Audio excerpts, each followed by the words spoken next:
الذي هدانا لهذا وما كنا لنهتدي لولا أن هدانا الله ونشهد أن لا إله إلا الله وحده لا شريك له ونشهد أن محمدا عبده ورسوله أرسله بالهدى ودين الحق ليظهره على الدين كله ولو كره المشركون أما بعد فإن خير الحديث كتاب الله وخير الهدي هدي محمد صلى الله عليه وسلم وشر الأمور محدثاتها وكل محدثة بدعة وكل بدعة ضلالة وكل ضلالة في النار يا أيها الذين آمنوا اتقوا الله حق تقاته ولا تموتن إلا وأنتم مسلمون اللهم صل على محمد وعلى آل محمد كما صليت على إبراهيم وعلى آل إبراهيم إنك حميد مجيد اللهم بارك على محمد وعلى آل محمد كما باركت على إبراهيم وعلى آل إبراهيم إنك حميد വിട പറഞ്ഞു പോയിട്ടുണ്ട്. അവരുടെ അവസാന യാത്രക്ക് നാം സാക്ഷ്യം വഹിച്ചിട്ടുണ്ട്. മുൻഗാമികളായ പണ്ഡിതന്മാര് പറയുമായിരുന്നു, ഒരു മയ്യത്ത് ഇങ്ങനെ കൊണ്ടുപോകുമ്പോ ഇന്നത്തെ മയ്യത്തിനെ നാളത്തെ മയ്യത്തുകളതാ ചുമന്നു കൊണ്ടുപോകുന്നു എന്ന് മുൻഗാമികൾ പറയുമായിരുന്നു. പ്രിയപ്പെട്ടവരെ, നാം ഇന്നൊരു മയ്യത്ത് ചുമക്കുന്നുണ്ടെങ്കിൽ, നാം ഇന്നൊരു മയ്യത്ത് നമസ്കരിക്കുന്നുണ്ടെങ്കിൽ, ആ മയ്യത്ത് ഇന്നത്തെ മയ്യത്താണ്, നാം നാളത്തെ മയ്യത്താണ്, അല്ലെങ്കിൽ നാളെ കഴിഞ്ഞുള്ള ദിവസങ്ങളിലെ മയ്യത്താണ്. ഇന്നക മയ്യിതുൻ വ ഇന്നഹും മയ്യിതൂൻ. അല്ലാഹുവിന്റെ റസൂലിനോട് അല്ലാഹു പറഞ്ഞതാണ്, അങ്ങയും മരിക്കുന്നതാണ്, അവരും മരണപ്പെടുന്നതാണ്. അതുകൊണ്ട് എന്റെ പ്രിയപ്പെട്ടവരെ, പരിശുദ്ധ ഖുർആനിൽ സൂറത്തുൽ അറാഫിൽ റബ്ബ് സുബ്ഹാനഹു വ തആല ഒരു കാര്യം പറഞ്ഞു വെക്കുന്നുണ്ട്. വലഖദ് ദറഅനാ ലിജഹന്നമ കസീറൻ മിനൽ ജിന്നി വൽ ഇൻസ്. മനുഷ്യരും ജിന്നുകളിലും നരകത്തിന് വേണ്ടി പടക്കപ്പെട്ട ചില വിഭാഗങ്ങളുണ്ട്. അവരുടെ പ്രത്യേകത എന്താണ്? ലഹും ഖുലൂബ്, അവർക്ക് ഹൃദയങ്ങളുണ്ട്, മനസ്സുകളുണ്ട്, ചിന്തയുണ്ട്, ബുദ്ധിയുണ്ട്. ലാ യഫ്ഖഹൂന ബിഹാ, ചിന്തിക്കേണ്ട സമയത്ത് ചിന്തിക്കേണ്ടതുപോലെ ചിന്തിക്കുന്നവരതാ പരാജയപ്പെട്ടു പോയി. വലഹും അയ്നുൻ ലാ യുബ്സിറൂന ബിഹാ, അവർക്ക് കണ്ണുകളുണ്ട്, പക്ഷേ കാണേണ്ടിടത്ത് കാണേണ്ടതുപോലെ കാണുന്നതിൽ അവർ പരാജയപ്പെട്ടു പോയി. വലഹും ആദാനുൻ ലാ യസ്മഊന ബിഹാ, അവർക്ക് ചെവികളുണ്ട്, പക്ഷേ കേൾക്കേണ്ടിടത്ത് കേൾക്കേണ്ടതുപോലെ കേൾക്കുന്നതിൽ അവർ പരാജയപ്പെട്ടു പോയി. ഉലൈക കല്ലനാം, അവർ നാൽക്കാലികൾക്ക് സമമാണ്. ബൽഹും, അതല്ല, ആ നാൽക്കാലികളെക്കാൾ ഒരുപക്ഷെ പിഴച്ചു പോയവരാകാം അവരെന്ന് പടച്ചറബ് പരിശുദ്ധ ഖുർആനിൽ വളരെ കൃത്യമായി പറയുകയാണ്. പ്രിയപ്പെട്ടവരെ, ഈ ആയത്തിന്റെ അവസാനത്തിൽ നമുക്ക് വലിയ ദൃഷ്ടാന്തങ്ങളും ചിന്തിക്കാനുള്ള വലിയ വകയും നൽകുന്നുണ്ട്. വഇന്ന കസീറൻ മിനൻ നാസി അൻ ആയാതിനാ ലഗാഫിലൂൻ. ഓരോ മരണങ്ങളും അല്ലാഹുവിന്റെ ദൃഷ്ടാന്തങ്ങളാണ്. ഓരോ ഖബറടക്കലുകളും അല്ലാഹുവിന്റെ ദൃഷ്ടാന്തങ്ങളാണ്. ഓരോ മനുഷ്യന്റെ വിടപറച്ചിലും പടച്ചറപ്പിന്റെ ദൃഷ്ടാന്തമാണെന്ന് പ്രിയപ്പെട്ടവരെ നമ്മൾ മനസ്സിലാക്കേണ്ടതുണ്ട്. അല്ലാഹു സുബ്ഹാനഹു വ തആല ഖുർആനിൽ ഒട്ടനവധി ഇതുപോലെ ഇന്നലകളിൽ കഴിഞ്ഞുപോയ മനുഷ്യരുടെ ചരിത്രം നമുക്ക് പറഞ്ഞു തരുന്നുണ്ട്. ഒന്നാമത്തെ വിഭാഗം ഈ ദുനിയാവ് വഞ്ചിച്ചവരാണെന്നാൽ രണ്ടാമതൊരു വിഭാഗമുണ്ട്. പ്രിയപ്പെട്ടവരെ, ഈ ദുനിയാവ് വഞ്ചിക്കാതെ അള്ളാഹുവിൽ ചിന്ത സമർപ്പിച്ചുകൊണ്ട്, അള്ളാഹുവിൽ ജീവിതം സമർപ്പിച്ചുകൊണ്ട് ജീവിച്ച ആളുകളുണ്ട് ഇന്നലകളിൽ. മഹാനായ ഉമർ ഇബ്നുൽ ഖത്താബ് റളിയല്ലാഹു അൻഹു, അദ്ദേഹത്തിന്റെ ചരിത്രം നമുക്കറിയാം. ഉമറിന്റെ കാലഘട്ടത്തിലാണ് ഇസ്ലാമിക സാമ്രാജ്യത്തിലേക്ക് ഒരുപാട് നാടുകൾ കൂട്ടിച്ചേർക്കപ്പെടുന്നത്. ആ കൂട്ടത്തിൽ ഷാം എന്ന് പറയുന്ന സിറിയ എന്ന് നമ്മൾ ഇന്ന് പേരിട്ട് വിളിക്കുന്ന ആ പ്രദേശം ഇസ്ലാമിന്റെ അധികാരത്തിന്റെ കീഴിലേക്ക് വരികയാണ്. ഉമർ റളിയല്ലാഹു അൻഹു സിറിയ സന്ദർശിക്കാൻ വേണ്ടി പോകുന്നു. ഉമർ റളിയല്ലാഹു അൻഹു പോകുന്നത് തന്നെ കീറിപ്പറിഞ്ഞ വസ്ത്രം ധരിച്ചിട്ടാണ്, കഴുതപ്പുറത്താണ്. ഒരു രാജാവിന്റെ അഹന്തയില്ലാതെ, ആഡംബരമില്ലാതെ, അതുപോലെ തന്നെ അംഗരക്ഷകരില്ലാതെ ഉമർദാ അങ്ങനെ സിറിയ സന്ദർശിക്കാൻ വേണ്ടി പോകുന്നു. എന്നിട്ട് സിറിയയിലെത്തിയപ്പോ ആ ഷാമിലുണ്ടായിരുന്ന വലിയൊരു പർവ്വതത്തിന്റെ മുകളിലേക്ക് ഉദ്യോഗസ്ഥരത ഉമറിനെ കൂട്ടിക്കൊണ്ടുപോകുകയാണ്, സിറിയ മുഴുവനും ഒന്ന് കാണാൻ.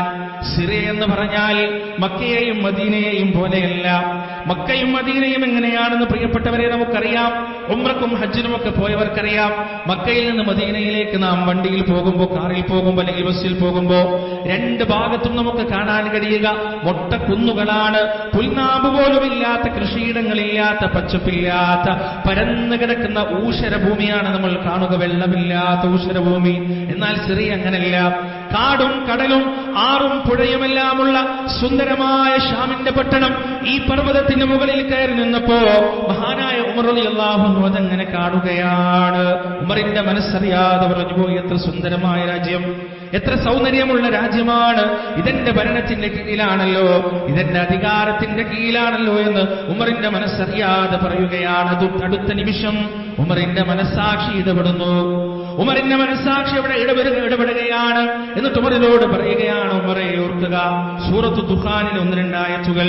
കം തറകൂ മിൻ ജന്നാത്തിൻ വഉയൂൻ വസുറൂഇൻ വമഖാമിൻ കരീം വനഅമത്തിൻ കാനൂ ഫീഹാ ഫാകിഹീൻ. ഉമറേ, ഈ പച്ചപ്പ് കണ്ടിട്ട് കണ്ണുമഞ്ഞളിച്ചു പോകരുത്, ഈ സൗന്ദര്യം കണ്ടിട്ട് കണ്ണുമഞ്ഞളിച്ചു പോകരുത്. നിന്നേക്കാൾ വലിയ അധികാരികൾ ചരിത്രത്തിന്റെ ഇന്നലകളിൽ കഴിഞ്ഞു പോയിട്ടുണ്ട്. നിന്നേക്കാൾ വലിയ കുബേരന്മാർ ചരിത്രത്തിന്റെ ഇന്നലകളിൽ കഴിഞ്ഞു പോയിട്ടുണ്ട്. അവർ ഈ ലോകത്ത് നിന്ന് യാത്രയാകുമ്പോ എന്താണ് കൊണ്ടുപോയിട്ടുള്ളത്? കാലി കൈകളുമായിട്ടാണ് പോയിട്ടുള്ളത്. എത്ര മണിസൗധങ്ങളാണ്, എത്ര പൂന്തോട്ടങ്ങളാണ്, എത്ര അരുവികളാണ്, എത്ര സൗകര്യങ്ങളാണ് അവർ ഈ ലോകത്ത് വിട്ടിട്ട് പോയത്. അതുകൊണ്ട് ഉമറേ മയങ്ങിപ്പോകരുത്. പ്രിയപ്പെട്ടവരെ, മഹാനായ റസൂൽ കരീം സ്വല്ലല്ലാഹു അലൈഹി വസല്ലമയുടെ യഥാർത്ഥത്തിലുള്ള അനുയായി ഉമറിന് ഈ പരിത്യാഗം കിട്ടിയത് എവിടെ നിന്നാണെന്നറിയുമോ? ഈ സുഹൂദ് ഉമറിന് കിട്ടുന്നത് എവിടെ നിന്നാണെന്നറിയുമോ? നമ്മളൊക്കെ ഒരുപാട് തവണ കേട്ട ചരിത്രമാണ്. അല്ലാഹുവിന്റെ റസൂലിന്റെ മുറിയിലേക്ക് അനുവാദം ചോദിച്ചിട്ടൊരിക്കലതാ ഉമർ വരികയാണ്. പ്രവാചകൻ സ്വല്ലല്ലാഹു അലൈഹി വസല്ലമ തന്റെ പായയിൽ കിടന്നുറങ്ങുകയായിരുന്നു. ഉമറിന്റെ വിളി കേട്ട് പ്രവാചകൻ എഴുന്നേൽക്കുകയാണ്.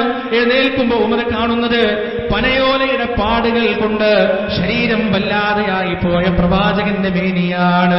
കരഞ്ഞുകൊണ്ട് ഉമർ ചോദിക്കുകയാണ്, യാ റസൂലല്ലാഹ്, ലോകത്തുള്ള വലിയ വലിയ രാജാക്കന്മാർ അവരാലാകുന്ന സുഖസൗകര്യങ്ങൾ മുഴുവൻ അനുഭവിക്കുമ്പോ, രമ്യഹർമ്മങ്ങളിലും മണിമാളികകളിലും അവരിങ്ങനെ ഉല്ലസിച്ചു ജീവിക്കുമ്പോ, അള്ളാഹു ഈ ലോകങ്ങൾക്ക് കാരുണ്യമായി അവതരിപ്പിച്ച അങ്ങ് എന്തിനാണ് ഈ പ്രയാസപ്പെടുന്നത്?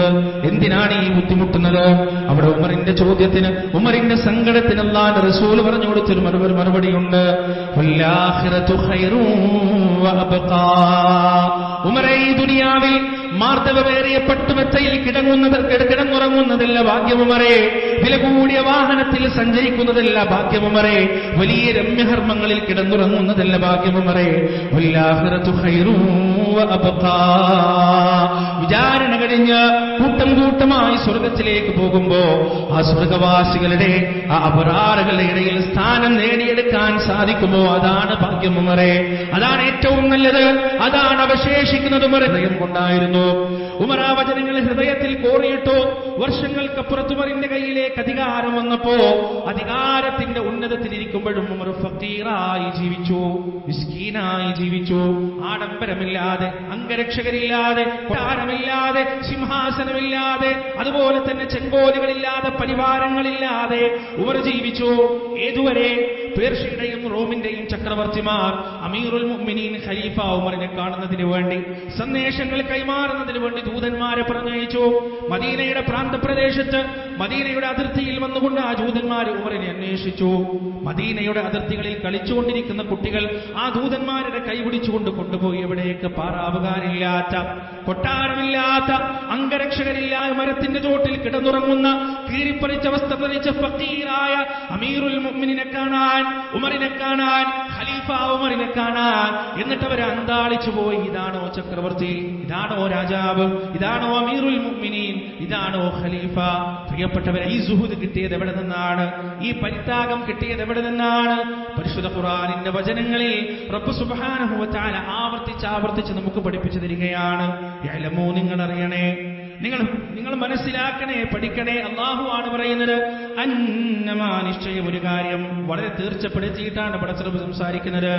ഒരു കാര്യം നിങ്ങൾ അറിയണം, ഒരു കാര്യം നിങ്ങൾ മനസ്സിലാക്കണം. എന്താണ് മനസ്സിലാക്കേണ്ടത്? അൽ ഹയാത്തു ദുനിയാ, ഈ ദുനിയാവിലെ ജീവിതം എന്ന് പറയുന്നത് 5 കാര്യങ്ങൾ മാത്രമാണ്. 5 കാര്യങ്ങൾ മാത്രമാണ്. എന്തൊക്കെയാണത്? ലഇബ് കളിയാണ്, ലഹു നേരം പോക്കാണ്, സീനത്ത് സൗന്ദര്യമാണ്, തഫാഖുറും ബൈനക്കും ഫഖർ നടിക്കലാണ്, വതകാസുറും ഫിൽ അംവാലി വൽ ഔലാദ് നേടിയെടുത്ത ധനത്തിന്റെയും സന്താനങ്ങളുടെയും പേരിൽ കസുറു നടിക്കലാണ്. ലഇബാണ്, ലഹുവാണ്, സീനത്താണ്, ഫഖറാണ്, കസറാണ്. ഈ 5 കാര്യങ്ങൾ മാത്രമാണ് ഈ ദുനിയാവ്. എന്നിട്ട് ഈ 5 കാര്യങ്ങളെയും ഒരു ഉദാഹരണത്തിൽ അല്ലാഹു സുബ്ഹാനഹു വ തആല നമുക്ക് വിശദീകരിച്ചു തരികയാണ്. ഈ 5 കാര്യവും ഏതുപോലെയാണെന്നറിയുമോ? കമതലി ഗൈഥുൽ മഴ പോലെയാണ്, വാനലോകത്ത് നിന്ന് ചൊരിയപ്പെടുന്ന ഒരു മഴ പോലെയാണ്. ആ മഴയുടെ പ്രത്യേകത എന്താണ്? അജബൽ കുഫാറ നബാതുഹു, ആ മഴ ഭൂമിയിലേക്ക് തട്ടിക്കഴിഞ്ഞാൽ അതൊരു പച്ചപ്പുണ്ടാക്കും, അതൊരു തരത്തിലുള്ള വസന്തമുണ്ടാക്കാനുണ്ട്. അജബൽ കുഫാറ നബാതു, കൃഷിയിടത്തിൽ ജോലി ചെയ്ത കൃഷിക്കാർക്ക് ആ പച്ചപ്പ് കാണുമ്പോൾ എന്തൊരാനന്ദമാണ്, എന്തൊരു സന്തോഷമാണ്. എന്നാൽ ആ പച്ചപ്പ് നിലനിൽക്കുമോ? കാലാവസ്ഥ മാറുകയാണ്.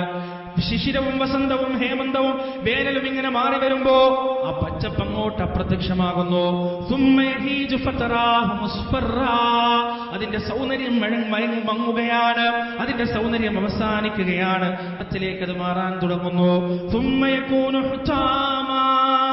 എന്നിട്ടങ്ങനെ ഒരു പച്ചപ്പ് അവിടെ ഉണ്ടായിരുന്നു എന്ന് പോലും തിരിച്ചറിയാൻ പറ്റാത്ത വിധത്തിൽ അതതാ ഊഷരഭൂമിയായി മാറുകയാണ്. ഒരു പുൽനാമ്പ് പോലും ഇല്ലാത്ത മൊട്ടക്കുന്നുകളായി മാറുകയാണ്. വയനാട്ടിലേക്കൊക്കെ പോയ സമയം മഴക്കാലം കഴിഞ്ഞ ഉടനെ വലിയ പർവ്വതങ്ങൾ പച്ച പുലച്ചു നിൽക്കുന്നതായി കാണാൻ കഴിയും. പ്രിയപ്പെട്ടവരെ, കുറച്ചങ്ങോട്ട് വേനൽക്കാലമായി കഴിഞ്ഞാൽ ആ പച്ചപ്പ് മുഴുവൻ അപ്രത്യക്ഷമാകുകയാണ്.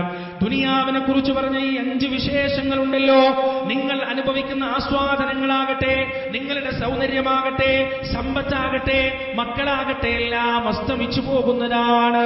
ഇന്നെന്റെ മുന്നിലിരിക്കുന്ന യുവാക്കൾ എന്റെ മുന്നിലിരിക്കുന്നുണ്ട്. ഏതാനും വർഷം കഴിഞ്ഞാൽ അവർ വൃദ്ധരാണ്. നമ്മുടെ മുന്നിൽ കളിച്ച് ചിരിച്ചു കളിക്കുന്ന കുട്ടികൾ ഏതാനും വർഷം കഴിഞ്ഞാൽ അവർ യുവാക്കളാണ്. ശൈശവത്തിൽ നിന്ന് ബാല്യത്തിലേക്കും, ബാല്യത്തിൽ നിന്ന് കൗമാരത്തിലേക്കും, കൗമാരത്തിൽ നിന്ന് യൗവനത്തിലേക്കും, യൗവനത്തിൽ നിന്ന് വാർദ്ധക്യത്തിലേക്കും, വാർദ്ധക്യത്തിൽ നിന്ന് അറുദലുൽ ഉമർ എന്ന് ഖുർആൻ വിശേഷിപ്പിച്ച പടുവാർദ്ധക്യത്തിലേക്കുമുള്ള ക്ഷിപ്രസഞ്ചാരത്തിന്റെ പേരാണ് പ്രിയപ്പെട്ടവരെ ഈ ജീവിതം എന്ന് പറയുന്നത്. ആ ആയത്ത് അല്ലാഹു സുബ്ഹാനഹു വ തആല അവസാനിപ്പിക്കുന്നത് വമൽ ഹയാത്തുദ് ദുനിയാ ഇല്ലാ മതാഉൽ ഗുറൂർ. ഈ ദുനിയാവിലെ ജീവിതം വഞ്ചനയാണ്, ഈ ദുനിയാവിലെ ജീവിതം ചതിയാണ്. നിങ്ങൾ കാണുന്നത് യാഥാർത്ഥ്യങ്ങളല്ല, നിങ്ങൾ കാണുന്ന ഒരിക്കലും അനശ്വരമല്ല, നശ്വരമാണ്. എന്തൊക്കെ സൗകര്യങ്ങൾ ഇവിടെ കിട്ടിയാലും അതൊന്നും ഒരിക്കലും ശാശ്വതമല്ല. അതുകൊണ്ട് ദുനിയാവിലെ ജീവിതത്തിൽ നിങ്ങൾ മയങ്ങിപ്പോകരുത്. വഗറത്തുഹുൽ ഹയാത്തുദ് ദുനിയാ, ഈ ദുനിയാവിലെ ജീവിതം അവർ വഞ്ചിച്ചു കളഞ്ഞു എന്ന് പടച്ചറബ് പറഞ്ഞു തന്ന ഈ ദുനിയാവിലെ ജീവിതത്തിൽ പ്രിയപ്പെട്ടവരെ, മരണത്തെ മറന്നൊരവസ്ഥയിലേക്ക് നാം എത്തിച്ചേരാൻ പാടില്ല. സൂറത്തുൽ ആൽ ഇംറാനിൽ വളരെ സുന്ദരമായ ഒരു വചനത്തിലൂടെ അല്ലാഹു അത് വിശദീകരിക്കുന്നുണ്ട്. കുല്ലു നഫ്സിൻ ദാഇഖത്തുൽ മൗത്ത്, എല്ലാ ശരീരങ്ങളും മരണം ആസ്വദിക്കുന്നതാണ്, അനുഭവിക്കുന്നതാണ്. ദാഇഖ എന്ന് പറഞ്ഞാൽ രുചിച്ചു എന്നാണ് അതിന്റെ അർത്ഥം. എല്ലാ ശരീരങ്ങളും, ആണാകട്ടെ പെണ്ണാകട്ടെ, പണക്കാരനാകട്ടെ പണിക്കാരനാകട്ടെ, മൃഗമാകട്ടെ മത്സ്യമാകട്ടെ പക്ഷിയാകട്ടെ പ്രാണികളാകട്ടെ, ജനിച്ചിട്ടുണ്ടോ മരണമെന്ന പ്രതിഭാസം ഉറപ്പാണ്. നാളെ ഞാൻ ജീവിക്കുമെന്ന് എനിക്ക് ഉറപ്പ് പറയാൻ കഴിയുകയില്ല, എന്നാൽ ഞാനൊരു ദിനം മരിക്കുമെന്ന് ഉറപ്പ് പറയാൻ സാധിക്കും. വജാഅത് സക്രത്തുൽ മൗതി ബിൽ ഹഖ് ദാലിക മാ കുൻത മിൻഹു തഹീദ്.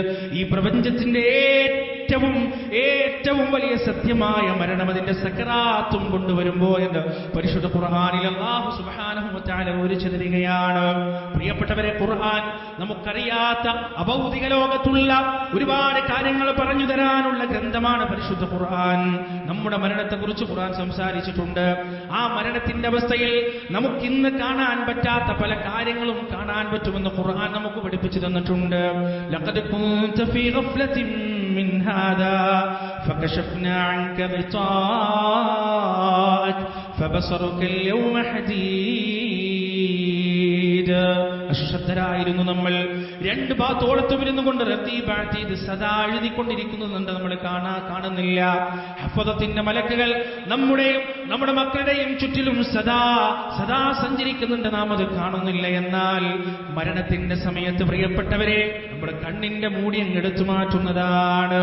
രണ്ടവസ്ഥയാണ് മരണത്തിൽ അല്ലാഹു പരിചയപ്പെടുത്തിയിട്ടുള്ളത്. ഒന്നാമത്തെ അവസ്ഥ ഏതാണെന്നറിയുമോ? സൂറത്തുൽ ഫജ്റിന്റെ അവസാന ഭാഗത്ത് റബ്ബ് സുബ്ഹാനഹു വ തആല വിവരിക്കുന്നുണ്ട്. യാ അയ്യതുഹൻ നഫ്സുൽ മുത്മഇന്ന, അല്ലയോ സമാധാനമടഞ്ഞ ആത്മാവേ. മലക്കുകളുടെ അഭിസംബോധനയാണ് ഇർജിഇ ഇലാ റബ്ബികി റാദിയതൻ മർദിയ. മൂന്ന് ക്വാളിറ്റികളാണ് ഇവിടെ പറഞ്ഞത്. ഈ രണ്ട് ആയത്തുകളിൽ മരിക്കുന്ന മുഅ്മിനിന് മൂന്ന് ക്വാളിറ്റികൾ ഉണ്ടാകുമെന്നാണ് പറഞ്ഞത്. അതിലൊന്നാമത്തെ ക്വാളിറ്റി എന്താണ്? മുത്മഇന്നാണ്. അവൻ മുത്മഇന്നാണ്, സമാധാനമടഞ്ഞ ആത്മാവാണ്, ശാന്തിയടഞ്ഞ ആത്മാവാണ്. പ്രയാസങ്ങളില്ലാത്ത, ദുരിതങ്ങളില്ലാത്ത, വേദനയില്ലാത്ത, അഹങ്കാരമില്ലാത്ത, സ്പർദ്ധയില്ലാത്ത, അസൂയയില്ലാത്ത, വൈരാഗ്യമില്ലാത്ത, ശുചുവായ നിന്നേക്കാൾ വലിയവനെന്ന തോന്നലുണ്ടാകരുത്, ചിന്തയുണ്ടാകരുത്. എന്റെ അഭിപ്രായമാകണം അവനേക്കാൾ കൂടുതൽ പരിഗണിക്കപ്പെടേണ്ടെന്ന ചിന്തയുണ്ടാകരുത്. ആരോടും ദേഷ്യമില്ലാത്ത, മത്സരബുദ്ധിയില്ലാത്ത, സമാധാനമടഞ്ഞ മനസ്സായിരിക്കും അവർക്ക് മരണത്തിന്റെ സമയത്ത്. എന്റെ പ്രിയപ്പെട്ടവരെ, സ്വന്തമൊന്ന് ഇഹ്തിസാബ് നടത്തി നോക്കുക, സ്വന്തമൊന്ന് വിചാരണ ചെയ്തു നോക്കുക. ഈ സമയത്ത് മലക്കുൽ മൗത്ത് വന്നാൽ ആ ഒരവസ്ഥയിൽ തിരിച്ചു പോകാൻ നമുക്ക് സാധിക്കുമോ? ആരോടും ദേഷ്യമില്ലാത്ത, ആരോടും വൈരാഗ്യമില്ലാത്തൊരവസ്ഥയിൽ റബ്ബിലേക്ക് തിരിച്ചു പോകാനുള്ളൊരവസ്ഥയിലാണോ ഞാനും നിങ്ങളും നിൽക്കുന്നതെന്ന് ആലോചിച്ചു നോക്കുക. രണ്ടാമത്തെ ക്വാളിറ്റിയായി അവിടെ പരിഷ്ടമാണ്. അള്ളാഹുവിൽ തൃപ്തി ഉണ്ടാവുക എന്ന് പറഞ്ഞാൽ എന്താണ്? അള്ളാഹുവിന്റെ വിധിയിൽ തൃപ്തി ഉണ്ടാവുക എന്നാണ്. റബ്ബെന്ത് വിധിച്ചാലും അതിൽ തൃപ്തിയാണ്. ഞാൻ ദരിദ്രനാണോ? അൽഹംദുലില്ലാഹ്. ഞാൻ പണക്കാരനാണോ? അൽഹംദുലില്ലാഹ്. ഞാൻ വിരൂപിയാണോ? അൽഹംദുലില്ലാഹ്. ഞാൻ സുന്ദരനാണോ? അൽഹംദുലില്ലാഹ്. എന്റെ കച്ചവടത്തിൽ ഉയർച്ചയുണ്ടോ? അൽഹംദുലില്ലാഹ്. എന്റെ കച്ചവടം തകർന്നു കിടക്കുകയാണോ? അൽഹംദുലില്ലാഹ്. എന്റെ ഉപജീവനം വിശാലമാകുന്നുണ്ടോ? അൽഹംദുലില്ലാഹ്. ഇല്ലാതെയാവുന്നുണ്ടോ? അൽഹംദുലില്ലാഹ്. എനിക്ക് സന്താനങ്ങളുണ്ടോ? അൽഹംദുലില്ലാഹ്. സന്താനങ്ങളില്ലേ? അൽഹംദുലില്ലാഹ്.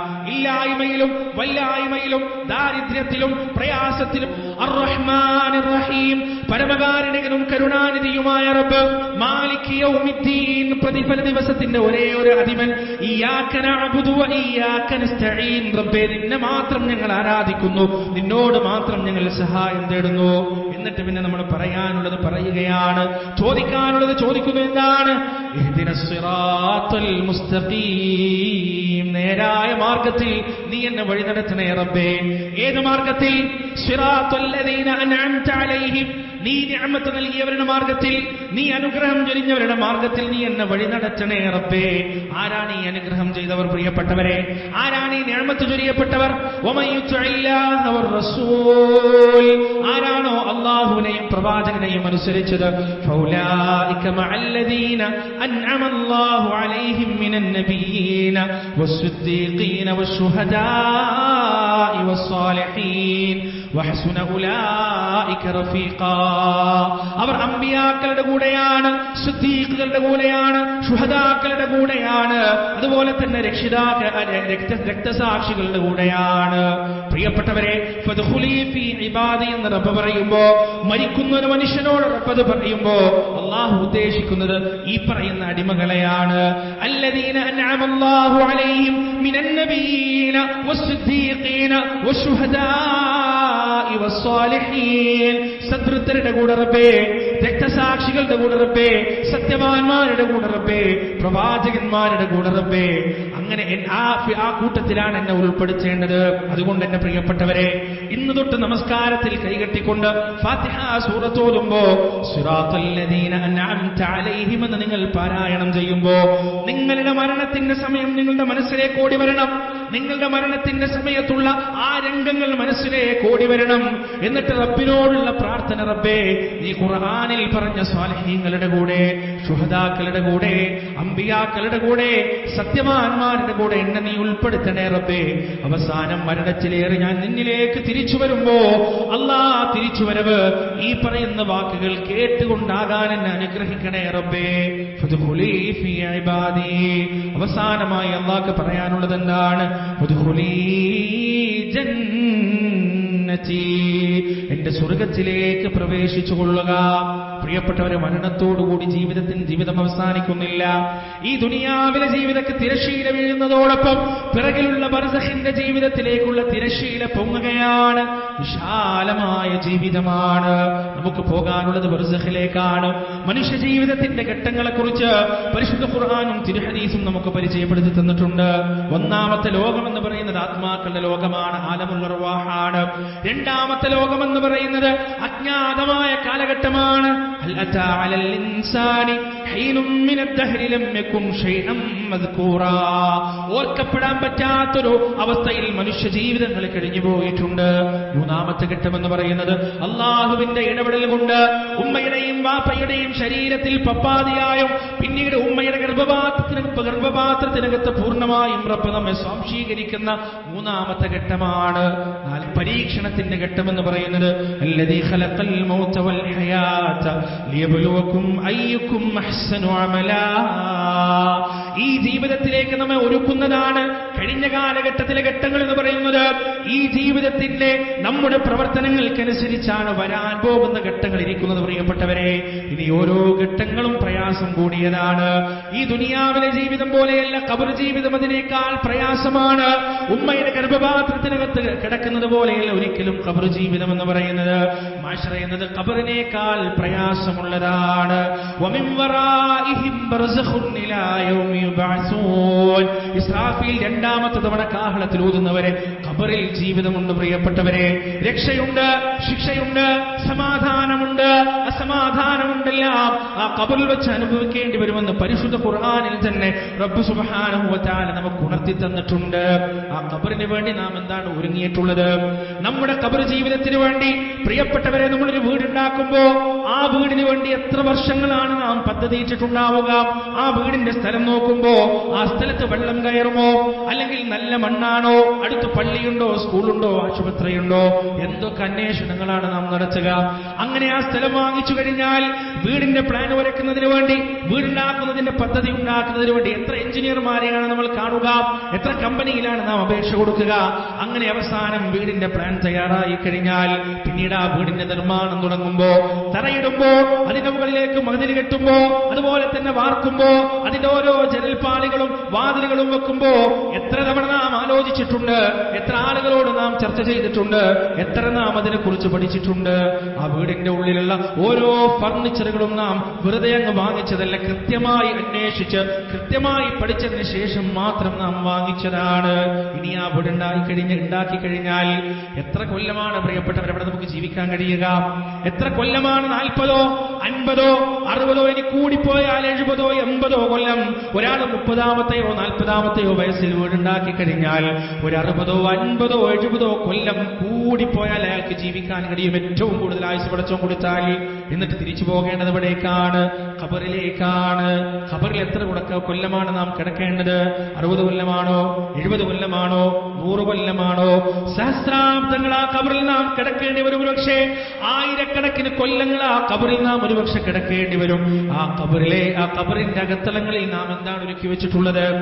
ആ കിടക്കാനുള്ള 60, 70 കൊല്ലം കിടക്കാനുള്ള വീടിന് വേണ്ടി, താമസിക്കാനുള്ള വീടിന് വേണ്ടി മണിക്കൂറുകളും ദിവസങ്ങളും ആഴ്ചകളും മാസങ്ങളും നാം ചെലവഴിക്കുമ്പോ സമ്പാദിച്ച സമ്പാദ്യത്തിന്റെ എല്ലാ ഭൂരിഭാഗവും ആ വീടിന് വേണ്ടി ചെലവഴിക്കുമ്പോ പ്രിയപ്പെട്ടവരെ, നൂറ്റാണ്ടുകളും സഹസ്രാബ്ദങ്ങളും കിടക്കാനുള്ള ഏകാന്തതയുടെ വീടിന് വേണ്ടി നാം എന്താണ് മാറ്റിവെച്ചത്?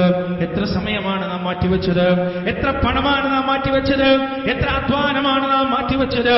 പണ്ടുള്ള ആളുകൾ പറയുമല്ലോ, ഖബറെന്ന് കേട്ടാൽ തൽക്ഷണം ഞെട്ടേണ്ടതാ, കണ്ടാലുടൻ വാവിട്ടു നീ കരയേണ്ടതാ,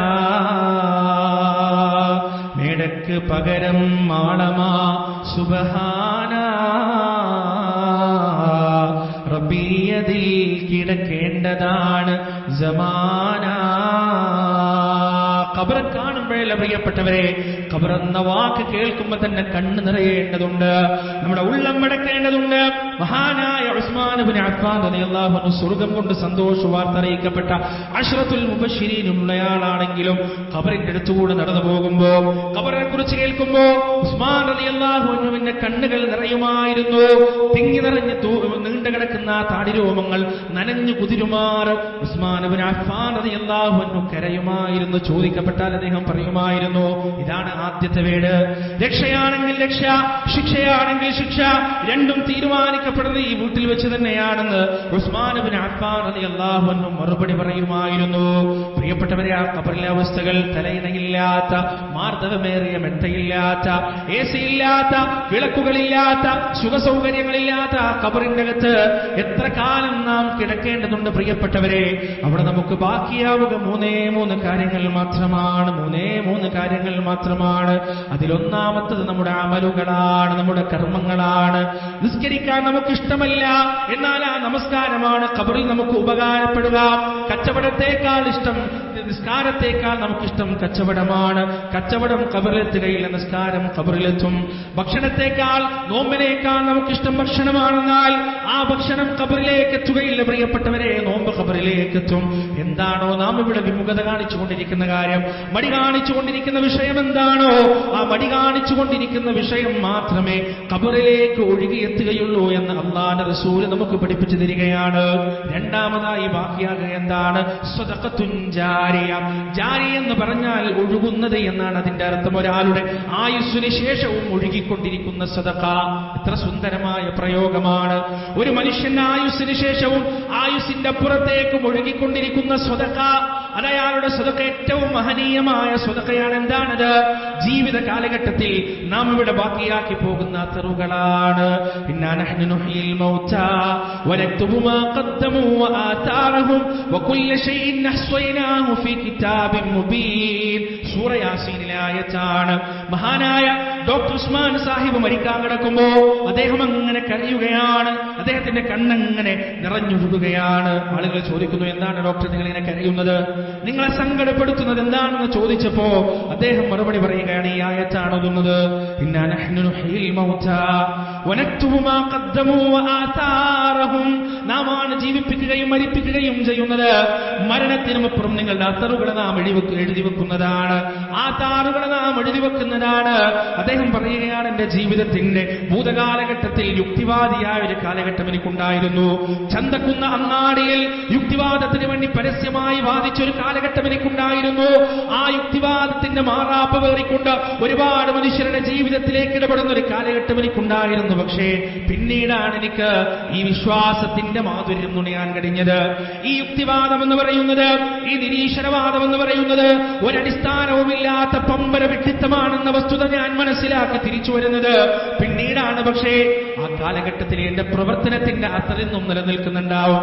അന്നത്തെ എന്റെ സംസാരം കേട്ട്, അന്നത്തെ എന്റെ അവതരണം കേട്ട് ഏതെങ്കിലും ഒരു മനുഷ്യന്റെ വിശ്വാസത്തിന് കുത്തു വന്നിട്ടുണ്ടെങ്കിൽ അത് ഞാൻ ഈ ലോകത്ത് ബാക്കിയാക്കി പോകുന്ന അത്തറാണ്.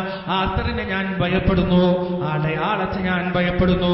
എന്റെ പ്രിയപ്പെട്ടവരെ, നാം ഉണ്ടാക്കി വെച്ച അടയാളം എന്താണ്? നമ്മുടെ മരണത്തിന് ശേഷം ആളുകൾ നമ്മെ എങ്ങനെയാണ് ഓർക്കുക? നാം ഉണ്ടാക്കി വെച്ച ബംഗ്ലാവ് പോലെയുള്ള വീടിലൂടെയാണോ, അതല്ലെങ്കിൽ നാം വളർത്തിയെടുത്ത വിശാലമായ കച്ചവട സാമ്രാജ്യത്തിലൂടെയാണോ, അതല്ല നാം നാട്ടിലുണ്ടാക്കിയ 5 നേരവും ഹയ്യാൽ സ്വലാ എന്ന മധുരമായ ബാങ്കിന്റെ ധ്വനികൾ ഉയരുന്ന പള്ളിയിലൂടെയാണോ, അതല്ല നാം തെളിച്ചു വെച്ച തൗഹീദിന്റെ പ്രബോധനത്തിന്റെ ആ പരിശ്രമത്തിന്റെ വഴിയിലൂടെയാണോ? ഏതിലൂടെയാണ് ആളുകൾ നമ്മെ ഓർക്കുക പ്രിയപ്പെട്ടവരെ? നമ്മുടെ മരണശേഷവും നാം ഇവിടെ ചിലവഴിച്ച, നാം ഇവിടെ ഉണ്ടാക്കിയെടുത്ത, ജനങ്ങൾക്ക് ഉപകാരമുണ്ടാകുന്ന, ആളുകൾക്ക് ഹിദായത്ത് കിട്ടുന്ന മാർഗങ്ങളുണ്ടല്ലോ, അതിനെയാണ് സദഖത്തുൻ ജാരി എന്ന് പറയുന്നത്. അത് ഖബറിലേക്ക് അങ്ങനെ ഒഴുകിക്കൊണ്ടിരിക്കും. ആ ഒഴുക്ക് നിൽക്കുന്നത് വരെ ഒരു കിണർ കുഴിച്ചു കൊടുത്താൽ ആ കിണറ്റിൽ നിന്ന് മൃഗങ്ങളും പക്ഷികളും മനുഷ്യരും വെള്ളം കുടിക്കുന്ന കാലത്തോളം ഇയാളുടെ കിതാബ് അടച്ചു വെക്കുകയില്ല മലക്കുകൾ. ഈ മനുഷ്യന്റെ കിതാബ് അടച്ചു വെക്കുകയില്ല. ആലോചിച്ചു നോക്ക് നിങ്ങൾ, നമ്മൾ മരണപ്പെട്ട് കഴിഞ്ഞാൽ പിന്നെ ഒരു തിന്മയും നമ്മൾ ചെയ്യില്ല, ഒരു തിന്മയും ചെയ്യാൻ കഴിയില്ല. ആ സമയത്തും മലക്കുകൾ ഈ ലോകത്ത് എഴുതിക്കൊണ്ടിരിക്കുകയാണ് നമ്മുടെ നന്മകൾ. നമ്മുടെ നന്മകൾ അവരങ്ങനെ എഴുതിക്കൊണ്ടിരിക്കുകയാണ്. നാം കുഴിച്ച കിണറിൽ നിന്ന് ഓരോ പക്ഷി വെള്ളം കുടിക്കുമ്പോഴും, ഓരോ മൃഗങ്ങൾ വെള്ളം കുടിക്കുമ്പോഴും, ഓരോ മനുഷ്യൻ വെള്ളം കുടിക്കുമ്പോഴും, നാം ഉണ്ടാക്കി കൊടുത്ത പള്ളിയിൽ നിന്ന് ഓരോ മനുഷ്യർ സുജൂദ് ചെയ്യുമ്പോഴും, ഓരോ മനുഷ്യർ ഇബാദത്ത് ചെയ്യുമ്പോഴും നമ്മുടെ കിതാബിലേക്ക് അമലുകൾ അങ്ങനെ രേഖപ്പെടുത്തപ്പെട്ടുകൊണ്ടേയിരിക്കുകയാണ്. സദഖത്തുൻ ജാരിയ, ഒഴുകുന്ന സദഖയാണ്. മൂന്നാമതായ ഖബറിലേക്ക് ബാക്കിയായി വരാനുള്ളത് എന്താണെന്ന് പ്രിയപ്പെട്ടവരെ അല്ലാഹുവിന്റെ റസൂൽ പറയുന്നു, വലദുൻ സാലിഹുൻ യദ്ഉ ലഹു. സ്വാലിഹായ സന്താനമാണ്, അവന് വേണ്ടി പ്രാർത്ഥിക്കുന്ന ദുആ ചെയ്യുന്ന സ്വാലിഹായ സന്താനമാണ്. അതുകൊണ്ട് എന്റെ പ്രിയപ്പെട്ടവരെ, എന്റെ മക്കൾ ഇന്നത് പഠിച്ചിട്ടുണ്ട്, ഇന്ന വീട്ടിലാണ് കല്യാണം കഴിച്ചത്, ഇന്ന ജോലിയാണ് അവൻ ചെയ്യുന്നത്, ഇന്ന ഇത്ര അക്കശമ്പളമാണ് അവൻ വാങ്ങിക്കൊണ്ടിരിക്കുന്നത് എന്ന് പറയുന്നതിനേക്കാൾ അപ്പുറത്ത് എന്റെ കുട്ടി സ്വാലിഹാണ്, ദരിദ്രനാണെങ്കിലും കൂലിപ്പണിയെടുക്കുന്നവനാണെങ്കിലും സ്കൂളിലോ അതല്ലെങ്കിൽ കോളേജുകളിലോ വലിയ പെർഫോമൻസ് ഒന്നും കാഴ്ചവെക്കാൻ അവന് സാധിച്ചിട്ടില്ലെങ്കിലും അവൻ സ്വാലിഹാണ്, തഹജ്ജുദ് നിസ്കരിക്കുന്നവനാണ്, അല്ലാഹുവിന്റെ മുന്നിൽ കൈനീട്ടുന്നവനാണ്, കരയുന്നവനാണ്, ദഅവത്തിന്റെ വീതിയിൽ സജീവമായുള്ളവനാണെന്ന് പറയാൻ ഒരാൾക്ക് സാധിച്ചാൽ ആ മകന്റെ ഇസ്തിഗ്ഫാറാണ്, ആ മകന്റെ ദുആയാണ് ഖബറിലേക്ക് അങ്ങോട്ട് ഒഴുകി വരിക. നമ്മൾ ഈ പടുത്തുയർത്തുന്നതോ, നമ്മൾ ഈ വാരിക്കൂട്ടുന്നതോ, നമ്മൾ ബന്ധങ്ങൾ നോക്കാതെ, രക്തബന്ധങ്ങൾ നോക്കാതെ, ഹക്കും ബാത്തിലും ഹറാമും ഹലാലും നോക്കാതെ നമ്മൾ ഈ നേടിയെടുക്കുന്നതോ ഒന്നും എന്റെ പ്രിയപ്പെട്ടവരെ ഖബറിലേക്ക് വരികയില്ല എന്ന് നമ്മൾ മനസ്സിലാക്കുക. ആ ഖബറിൽ അല്ലാഹുവിന്റെ റസൂൽ ചില ചോദ്യങ്ങൾ പഠിപ്പിച്ചു തന്നിട്ടുണ്ട്. എന്താണ് ആ ചോദ്യങ്ങൾ? മൻ റബ്ബുക, ആരാണ് നിന്റെ റബ്ബ് എന്നാണ് ഒന്നാമത്തെ ചോദ്യം. ആരാണ് നിന്റെ റബ്ബ് എന്നാണ് ഒന്നാമത്തെ ചോദ്യം. ഈ ചോദ്യത്തിന്റെ പ്രത്യേകത എന്താണെന്നറിയോ പ്രിയപ്പെട്ടവരെ? ഈ ചോദ്യത്തിന് എത്ര വലിയ അറബിക് മുൻഷിയായാലും, അറബി പഠിച്ച് സകല കിതാബുകളും ഓതി, മജ്മൂഉൽ കുതുബ് മുഴുവനും ഓതി, അറബി ഭാഷയുടെ അങ്ങേയറ്റത്തെ സങ്കീർണമായ കാര്യങ്ങളും കിതാബുകളും എല്ലാം പഠിച്ചു വെച്ച വലിയ പണ്ഡിതനെന്ന് നമ്മൾ വിചാരിക്കുന്ന ആളുകൾക്ക് ഒരുപക്ഷെ ഈ ഖബറിൽ വെച്ച് കഴിഞ്ഞാലുള്ള ഒന്നാമത്തെ ചോദ്യത്തിന് മറുപടി പറയാൻ കഴിയില്ല. എന്നാൽ അറബി അറിയാത്ത, ഖുർആൻ ഓതും ഒരുപക്ഷെ അർത്ഥം മനസ്സിലാകാത്ത, മൻ റബ്ബുക എന്ന് പറഞ്ഞാൽ ഈ ദുനിയാവിൽ വെച്ച് തന്നെ എന്താണ് ഈ ചോദിച്ചതെന്ന് മനസ്സിലാകാത്ത പാമരനായ ഒരു മനുഷ്യൻ, പടുജാഹിലായ ഒരു മനുഷ്യൻ, ആ മനുഷ്യൻ ഖബറിൽ വെച്ച് മറുപടി പറയും, റബ്ബി, എന്റെ റബ്ബ് അല്ലാഹുവാണ്, എന്റെ രക്ഷിതാവ് അല്ലാഹുവാണ്. എങ്ങനെയാണ് ഈ മറുപടി പറയാൻ സാധിക്കുക? യുസബ്ബിതുല്ലാഹു അല്ലദീന ആമനു ബിൽഖൗലി സാബിതി ഫിൽ ഹയാത്തി ദുനിയാ വഫിൽ ആഖിറ. ഈ ദുനിയാവിൽ ആ കലിമക്ക് വേണ്ടി നാം ഉറച്ചു നിൽക്കേണ്ടതുണ്ട്. ലാ ഇലാഹ ഇല്ലല്ലാഹ് എന്ന വചനം, അല്ലാഹു അല്ലാതെ ആരാധനയില്ല എന്ന വചനം മക്കൾക്ക് താരാട്ട് പാടാൻ വേണ്ടി മാത്രമുള്ളതല്ല പ്രിയപ്പെട്ടവരെ. ലാ ഇലാഹ ഇല്ലല്ലാഹ് അത് ഹൃദയത്തിൽ നിന്ന് പുറത്തേക്ക് വരേണ്ടതാണ്. അതര വ്യായാമമല്ല, ചുണ്ടുകളുടെ വ്യായാമമല്ല, മറിച്ച് ഹൃദയത്തിന്റെ അന്തരാളങ്ങളിൽ നിന്ന് പുറത്തേക്ക് വരേണ്ട വചനമാണ് ലാ ഇലാഹ ഇല്ലല്ലാഹ്. കാരണം ലാ ഇലാഹ ഇല്ലല്ലാഹ് നമുക്ക് കിട്ടിയത് സൗജന്യമായിട്ടില്ല. എത്രയോ മനുഷ്യരുടെ ജീവൻ അതിനുണ്ട്, എത്രയോ മനുഷ്യരുടെ കണ്ണീരതിലുണ്ട്, എത്രയോ മനുഷ്യരുടെ ചോര അതിലുണ്ട്, എത്രയോ മനുഷ്യരുടെ മക്കളെ നഷ്ടപ്പെട്ടുകൊണ്ടുള്ള ആർത്തികരച്ചിൽ എവിടെയുണ്ട്, അതിലുണ്ട് പ്രിയപ്പെട്ടവരെ. മഹാനായ ബിലാൽ ഇബ്നു റബാഹ റളിയല്ലാഹു അൻഹു സമാധാനത്തോടെയുള്ള ജീവിതം നയിക്കുന്നതിനിടയിൽ ലാ ഇലാഹ ഇല്ലല്ലാഹ് നെഞ്ചിലേറ്റിയത് കൊണ്ടാണ് അടികൊള്ളേണ്ടി വന്നത്, ചാട്ടവാറടി കൊണ്ടത്, ബഹിഷ്കരിക്കപ്പെട്ടത്. ചൂടുള്ള മരുഭൂമിയിൽ മലർത്തിക്കിടത്തി ചാട്ടവാറ കൊണ്ട് അടിച്ചുകൊണ്ടിരിക്കുമ്പോ ആ ചാട്ടവാറിന്റെ അടിയുടെ വേദന പോലും തിരിച്ചറിയാത്ത രൂപത്തിലേക്ക് ദാഹമങ്ങ് കലശലായപ്പോ എനിക്ക് ദാഹിക്കുന്നേ, വെള്ളം തരണേ എന്ന് ആർത്ത് കരഞ്ഞപ്പോ ആ ബിലാലിന്റെ വായിലേക്ക് കാർക്കിച്ചു തുപ്പപ്പെട്ടത് ലാ ഇലാഹ ഇല്ലല്ലാഹ് എന്ന വചനത്തിനു വേണ്ടിയാണ്. മഹാനായ ഖുബൈബ് റളിയല്ലാഹു അൻഹു കൊല്ലപ്പണിക്കാരനാണ്. യജമാനത്തി ആ കൊല്ലപ്പണിക്കാരന്റെ ആലയിലേക്ക് വന്ന് ചൂടുള്ള ഇരുമ്പ് പഠിപ്പിച്ച് വസ്ത്രം ധരിക്കാത്ത മേനിയിലേക്ക് ആ ഇരുമ്പ് പഠിപ്പിച്ചു വെക്കുമ്പോ രക്തവും മാംസവും കരിഞ്ഞ് പുക വരുമ്പോ ആ വേദന കൊണ്ട് ആർത്തട്ടഹസിച്ചു കരയുമ്പോഴും പ്രിയപ്പെട്ടവരെ ലാ ഇലാഹ ഇല്ലല്ലാഹ് എന്ന വചനത്തിനെതിരായി ഒരു വാക്കുപോലും ഖബ്ബാബ് റളിയല്ലാഹു അൻഹുവിന്റെ വായിൽ നിന്ന് പുറത്തേക്ക് വന്നിട്ടില്ല. ഗുഹ്യസ്ഥാനത്തേക്ക് കുന്തമെടുത്തു കുത്തി ചോര വാർന്ന് സ്വന്തം ഉമ്മ മരണപ്പെടുമ്പോഴും അമ്മാറിനോ യാസിറിനോ പ്രിയപ്പെട്ടവരെ ലാ ഇലാഹ ഇല്ലല്ലാഹ് എന്ന ആദർശത്തിന് പുഴുക്കുത്തേറ്റിട്ടില്ല, ആദർശത്തിന് മങ്ങല് വന്നിട്ടില്ല. പതിനായിരക്കണക്കിന് സ്വഹാബികൾ, പതിനായിരക്കണക്കിന് മനുഷ്യർ, എത്രയോ മുസ്ലിം ഉമ്മത്ത് അവരുടെ ജീവിതവും ജീവനും നൽകി പതിറ്റാണ്ടുകളും നൂറ്റാണ്ടുകളും സഹസ്രാബ്ദങ്ങളും കടന്ന് നമ്മുടെ കയ്യിലേക്ക് എത്തിയതാണ് പ്രിയപ്പെട്ടവരെ ലാ ഇലാഹ ഇല്ലല്ലാഹ് എന്ന വചനം. അത് താരാട്ട് പാടാൻ വേണ്ടി മാത്രമുള്ളതല്ല. ആ താരാട്ട് പാടുമ്പോ ഹൃദയത്തിൽ നിന്ന് പുറത്തേക്ക് വരേണ്ടതാണ്. ലാ ഇലാഹ ഇല്ലല്ലാഹ് എന്ന് നാം നമ്മുടെ കുഞ്ഞിന് പറഞ്ഞു കൊടുക്കുന്നത്, പാടിക്കൊടുക്കുന്നത് ഹൃദയത്തിൽ നിന്നാണ്. അത് കേവലം പാട്ടായിക്കൊണ്ടല്ല, അടുത്ത തലമുറയിലേക്ക് കൈമാറുകയാണ്. അടുത്ത തലമുറയിലേക്ക് പുഴുക്കുത്തേറ്റാത്ത രീതിയിൽ, ഒരു തരത്തിലുള്ള മങ്ങലും വരാത്ത രീതിയിൽ ഈ ലോകത്തിന്റെ സൃഷ്ടാവ് അല്ലാഹു മാത്രമാണ്, പ്രപഞ്ചനാഥൻ മാത്രമാണ്, ആരാധനക്കർഹൻ. പ്രിയപ്പെട്ടവരെ, ആ ഒരു ആശയമാണ് യഥാർത്ഥത്തിൽ നാം തലമുറയിലേക്ക് കൈമാറുന്നത്. താരാട്ടുപാട്ടിലൂടെ, അതുപോലെ തന്നെ മറ്റു കവിതകളിലൂടെയും കഥകളിലൂടെയെല്ലാം മക്കളിലേക്ക് നാം കൈമാറുന്നത് അടുത്ത തലമുറയിലേക്കുള്ള സന്ദേശമാണ്. ആ സന്ദേശം ഹൃദയത്തിൽ രൂഢമൂലമായിട്ടുണ്ടെങ്കിൽ മാത്രമേ ഖബറിലെ അമൻ റബ്ബുക എന്ന ചോദ്യത്തിന് യഥാർത്ഥത്തിൽ മറുപടി പറയാൻ നമുക്ക് സാധിക്കുകയുള്ളൂ. അലാ ഇലാഹ ഇല്ലല്ലാഹ്ക്കെതിരായ ഒരു പ്രവണതയും നമ്മുടെ ജീവിതത്തിൽ ഉണ്ടാകരുത്, ഒരു ചിന്തയും നമ്മുടെ ജീവിതത്തിൽ ഉണ്ടാകരുത്. ജീവിതത്തിൽ പ്രയാസം വരുമ്പോ അല്ലാഹു പറയുകയാണോ, ഇദാ സഅലക ഇബാദി അന്നി ഫഇന്നി ഖരീബ് ഉജീബു ദഅവത ദാഇ ഇദാ ദഅാൻ. എന്റെ അടിമകൾ എന്നെ കുറിച്ച് അങ്ങയോട് ചോദിക്കുമ്പോ പറഞ്ഞു കൊടുക്കണം, നബിയെ, ഞാൻ സമീപസ്ഥനാണ്, അടുത്തുള്ളവനാണ്. ഉജീബു ദഅവത ദാഇ ഇദാ ദഅാൻ. അർത്ഥിക്കുന്നവനോട് അർത്ഥന നടത്തുമ്പോ ആ അർത്ഥനക്ക് ഉത്തരം നൽകുന്നവനാണ് ഞാൻ. അലൈസല്ലാഹു ബികാഫിൻ അബദ. അല്ലാഹുവിന്റെ അടിമക്കവൻ മതിയായവനല്ലേ? അലൈസല്ലാഹു ബികാഫിൻ അബദ. അല്ലാഹുവിന്റെ അടിമക്കവൻ മതിയായവനല്ലേ എന്ന് പടച്ചറബ് ചോദിക്കുമ്പോ, പ്രിയപ്പെട്ടവരെ, അല്ലാഹു പറയുന്നു, വമൻ നദല്ലു മിമ്മൻ യദ്ഉ മിൻ ദൂനില്ലാഹ് മൻ ലാ യസ്തജീബു ലഹു ഇലാ യൗമിൽ ഖിയാമ വഹും അൻ ദുആഇഹിം ഗാഫിലൂൻ. ഖിയാമത്ത് നാൾ വരെ ഉത്തരം ചെയ്യാത്ത, അല്ലാഹുവിന് പുറമെയുള്ളവരെ വിളിച്ചു പ്രാർത്ഥിക്കുന്നവരേക്കാൾ വഴി പിഴച്ചു പോയവൻ ആരാണുള്ളത്? വഴികെട്ട് പോയവൻ ആരാണുള്ളത്? അതുകൊണ്ട് തന്നെ പ്രിയപ്പെട്ടവരെ, രോഗം വരുമ്പോ, രോഗം വന്ന ആശുപത്രിയിലേക്ക് നാം പോകുമ്പോ ഡോക്ടറെ കാണിച്ചു കഴിഞ്ഞാലും നമ്മളൊരു വിളി വിളിക്കാനുണ്ട്. ഡോക്ടറെ കാണിച്ചാൽ മാത്രം രോഗം മാറില്ല എന്ന് നമുക്കറിയാം. ആ ഡോക്ടർക്ക് മുകളിൽ ഒരു ഇടപെടൽ ആവശ്യമുണ്ട്, അത് അല്ലാഹു മാത്രമാണ്. ഡോക്ടറെ കാണിച്ചതിന് ശേഷവും മൊയ്തീൻ ശൈഖിനെ വിളിക്കുന്ന ഒരു അവസ്ഥ നമ്മുടെ ജീവിതത്തിൽ ഉണ്ടാകരുത്. മമ്പ്രത്ത് തങ്ങളെ വിളിക്കുന്ന ഒരു അവസ്ഥ നമ്മുടെ ജീവിതത്തിൽ ഉണ്ടാവരുത്. സി മടവൂരിനെ വിളിക്കുന്ന ഒരു അവസ്ഥ നമ്മുടെ ജീവിതത്തിൽ ഉണ്ടാവരുത്. ആ ഡോക്ടറുടെയും അപ്പുറത്ത് എനിക്ക് കിട്ടാനുള്ളത് എന്റെ റബ്ബിന്റെ അടുത്തു നിന്ന് മാത്രമാണ്, എന്റെ രക്ഷിതാവിന്റെ അടുത്തു നിന്ന് മാത്രമാണ്. അവന്റെ അടുത്ത് നിന്നല്ലാതെ ഒരു സഹായവും എനിക്ക് കിട്ടാനില്ല. ഇതാണ് പ്രിയപ്പെട്ടവരെ ലാ ഇലാഹ ഇല്ലല്ലാഹ്. ജീവിതത്തിൽ എന്തൊക്കെ പരീക്ഷണങ്ങൾ വന്നാലും, എന്തൊക്കെ ബുദ്ധിമുട്ടുകൾ വന്നാലും, ആ ബുദ്ധിമുട്ടുകൾ നിവർത്തി തരാൻ, ആ ബുദ്ധിമുട്ടുകൾ പരിഹരിച്ചു തരാൻ എന്റെ രക്ഷിതാവ് മാത്രമേ, എന്റെ റബ്ബ് മാത്രമേ എന്നോടൊപ്പമുള്ളൂ എന്ന അചഞ്ചലമായ വിശ്വാസമാണ്. ആ വിശ്വാസം ഹൃദയത്തിൽ ഉണ്ടെങ്കിൽ മാത്രമേ മൻ റബ്ബുക, ആരാണ് നിന്റെ റബ്ബെന്ന് ചോദിക്കുമ്പോ റബ്ബി അല്ലാഹ്, അല്ലാഹുവാണ് എന്റെ റബ്ബെന്ന് മറുപടി പറയാൻ സാധിക്കുകയുള്ളൂ.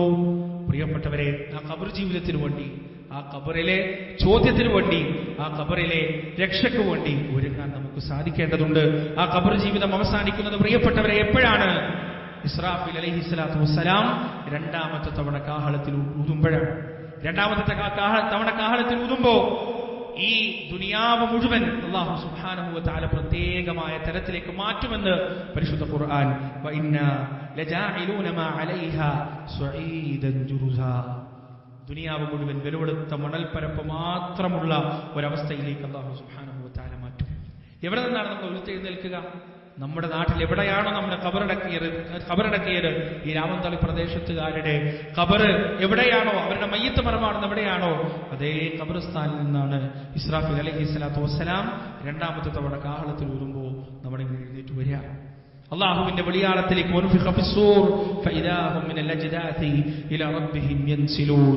സൂര്യലൂതപ്പെട്ട് കഴിഞ്ഞാൽ അല്ലാഹുവിന്റെ വിളിക്കുത്തരം നൽകിക്കൊണ്ട് കൂട്ടം കൂട്ടമായി അവർ ആ വിചാരണ വേദിയിലേക്ക് അങ്ങനെ പോകുകയാണ്. അല്ലാഹുവിലേക്ക് മടക്കപ്പെടുന്ന ആ ഭീകരമായ ദിവസത്തെ നിങ്ങൾ സൂക്ഷിക്കണേ. വൈയക്തിക ജീവിതങ്ങളിലും കുടുംബ ജീവിതങ്ങളിലും സാമ്പത്തിക സാമൂഹിക കുടുംബ ജീവിതങ്ങളിലുമെല്ലാം പരിശുദ്ധി കാത്ത് സൂക്ഷിക്കണം. കാരണം അന്നേ ദിവസത്തെ വിചാരണയിൽ നാവിനോ വായക്കോ ഒരു സ്ഥാനവുമില്ല. അല്ലൗമ നഖ്തിമു അലാ അഫ്വാഹിഹിം വതുകല്ലിമുനാ ഐദീഹിം വതശ്ഹദു അർജുലുഹും ബിമാ കാനൂ യക്സിബൂൻ.